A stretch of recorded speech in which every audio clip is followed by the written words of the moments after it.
બે દિવસના વિરામ બાદ વરસાદ રોકાયો, જેને લઈને અલગ અલગ જગ્યા પરના ગરબા પોસિબલ થયા, એટલે કે શક્ય થયા.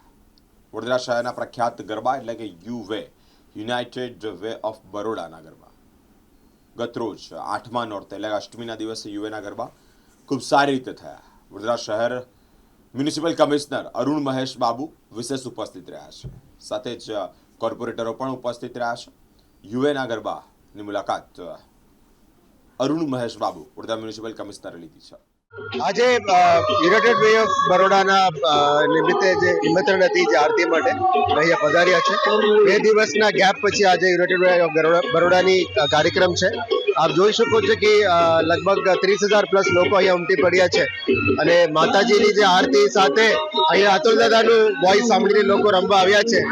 એટલે યુનાઇટેડ વે ઓફ બરોડાની શાન આન બાન અને શાન છે અને ફક્ત વડોદરા નથી, ગુજરાત અને આખા દેશભરમાં અને આંતરરાષ્ટ્રીય લેવલમાં પણ લોકો યુનાઇટેડ વે ઓફ બરોડા જોવા માટે આવતા હોય છે.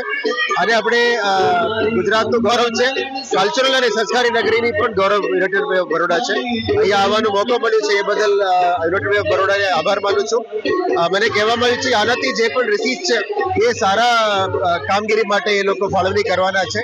એટલે જે પણ લોકો અહીંયા આવીને ગરબા એન્જોય કરીએ છે, માતાજીની આરતી સાથે અહીંયા એન્જોય કરે છે, એમને હું ખૂબ ખૂબ શુભેચ્છા પાઠવું છું.